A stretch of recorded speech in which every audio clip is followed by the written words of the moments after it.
بسم الله الرحمن الرحيم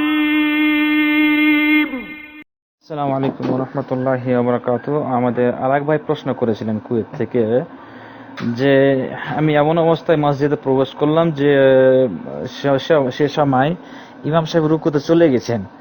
তো এই অবস্থায় রুকু যদি ইমামকে পাই তাহলে রাকাতটা হবে কি না, বা আমি কি করব?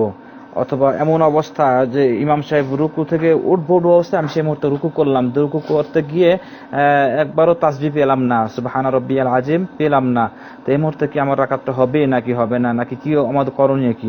তো এই সম্পর্কে করণীয় হলো যে আপনি এমন অবস্থায় প্রবেশ করেছেন যে অবস্থায় রুকু ইমাম গেছে, আপনিও রুকু পেয়ে গেছেন। যদি একবার সুবহান রাব্বিয়াল আযীম অন্তত একবার পেয়ে যান ইমামকে, তাহলে আপনার রাকাত ধরতে হবে, এটা রাকাত হয়ে যাবে। আর আপনি যদি একবারও বলার সুযোগ না পান, ইমাম সাহেব দাঁড়িয়ে গেছে, আপনি একবারও সুবহান রাব্বিয়াল আযীম বলারই সুযোগ পেলেন না, তাহলে এটা আবার রাকাত হবে না, পুনরায় আবার এই রাকাতটা পড়তে হবে।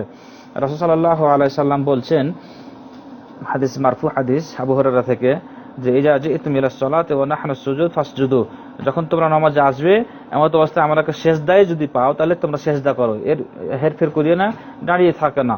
ওমান আদরাকা রাকাআহ ফাকাদ আদরাকাস সালাহ, আর যে ব্যক্তি রাকাত পেল সে ব্যক্তি নামাজ পেয়ে গেল।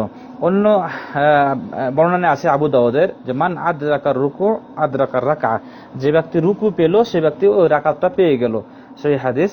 তো যদি আপনি ইমামকে রুকুতে পেয়ে যান তাহলে আপনার এই রাকাতটা হয়ে যাবে, পুনরায় পড়তে হবে না।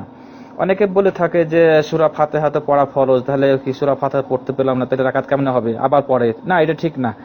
সূরা ফাতিহা ওই ব্যক্তির জন্য রুকুন বা ফরজ পড়তেই হবে যে ব্যক্তি আগে থেকে মসজিদে আছে, ওই ব্যক্তির জন্য। আর যে ব্যক্তি বাহির থেকে আসতেছে এই ব্যক্তির জন্য সূরা ফাতিহা পড়া ফরজ নয়। সেই ব্যক্তিকে যদি ইমামকে রুকু অবস্থায় পেয়ে যায় তাহলে তার রাকাতটা হয়ে যাবে। তো আপনি যদি দেখছেন যে একবার অন্তত বলার সুযোগ পেয়েছেন আর ইমাম রুকু অবস্থায় আছে, তাহলে সেই রাকাতটা আপনার হয়ে যাবে। আর দেখছেন যে আপনি রুকুতে গেছেন কিন্তু ইমাম দাঁড়িয়ে গেল, দাঁড়িয়ে যাওয়ার কারণে আপনি একবারও বলার সুযোগ পেলেন না, তাহলে আপনার এই রাকাতটা হবে না, পুনরায় পড়তে হবে। আর একবার বলার সুযোগ যদি অন্তত পান তাহলে রাকাতটা আপনার হয়ে যাবে। জাযাকাল্লাহ।